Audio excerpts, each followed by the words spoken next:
बे समाव नोंथांमोननि सिगाङाव बारलांनाय समफोराव दुखुनांथाव जारिमिनारि जाथाय जानायखौ लानानै फैनाय जादों।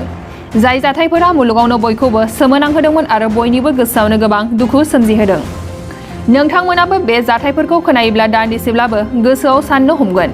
बे जाथायफोरानो जाबाय गुबुन गुबुन हादरफोरनि हादर बेंगिरि आरो गाहाय मन्थ्रिफोरखौ उदखारि हानजाफोरा एबा दुथांफोरा इनायैनो गुलि गावनानै बुथारनाय जाथाय। दिनै बे भिडिअनि गेजेरजों नोंथांमोननि सिगाङाव गासै 5 हादर दैदेनगिरि आरो गाहाय मन्थ्रिफोरखौ इनायै गावथारनाय जारिमिनारि जाथायनि खौरां लानानै फैनाय जादों। गिबियाव फारिबादियै इउएसनि बारग' हादरगिरि जन एफ केनेडीआ 1963 मायथाइनि 22 नबेम्बराव ली हार्वी अस्वाल्ड मुंनि दुथां सुबुंजों गावथारजादोंमोन। नैथियाव भारत हादरनि बारग' गाहाय मन्थ्रि इन्दिरा गान्धीआ 1984 मायथाइनि 31 अक्ट'बराव गोदान दिल्लीयाव गावनि रैखाथिनि थाखाय थाफाग्रा सानै गार्डजों दुखुनांथावैनो गावथारजादोंमोन। थामथियाव भारत हादरनि बारग' गाहाय मन्थ्रि राजीव गान्धीआ 1991 मायथाइनि 21 मे खालि तामिलनाडु चेन्नाईआव धानु मुंनि सासे सुइसाइड बम्बारनि आखायाव बमजों जिउ गोमानांदोंमोन आरो बे दुखुनांथाव जाथायखौ एलटीटीई उदखारि हानजाया मावदोंमोन होननानै मिथिहोनाय जादों। ब्रैथियाव पाकिस्ताननि गाहाय मन्थ्रि बेनाजीर भुट्ट'खौ 2007 मायथाइनि 27 दिसेम्बर खालारखालि मोनसे बिसायख'थिनि रेलियाव तालिबान उदखारि हानजानि सासे सुइसाइड बम्बारा बम होनानै बुथारदोंमोन। बाथियाव बावैसो 2022 मायथाइनि 8 जुलाइआव जापाननि बारग' गाहाय मन्थ्रि शिन्ज' आबेखौ सासे 41 बोसोर बैसोनि सुबुङा गावनानै बुथारनाय जाथाया जानानै थाङो। थारैनो जोबोद दुखुनांथाव। बेबादि हादरगिरि आरो गाहाय मन्थ्रिफोरनि इनायै गावथारनानै बुथारजानाया बयनिबो गोरबोआव मोनसे जारिमिनारि सानस्रि जानानै थाबाय।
नोंथाङा सरखारि साख्रि नागिरदोंना?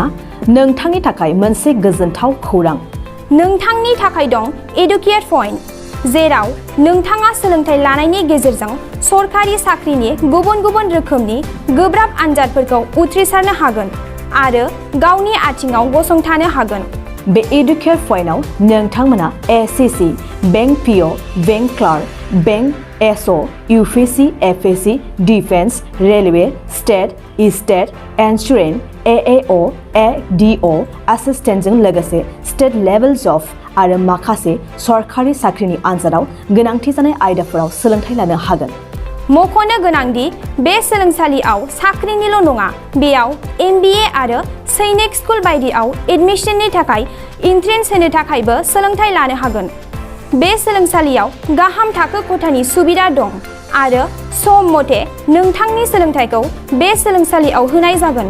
बेखौबो मिथिनांगोन दि बे एडुकेट पइन्टआव सोलोंथाइ लानानै बावैसो 2021-22 मायथाइनि एसएससि जिडिनि आनजादाव गासै 11 सा सोलोंसाफोरा उथ्रिसारनो हादों।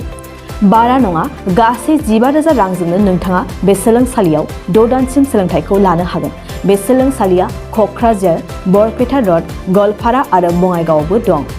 क'क्राझाराव सोलोंथाइ लानो गोसो गुदुं जानाय सुबुंफोरा 70020261133 9101 536360 70020261133 9101536360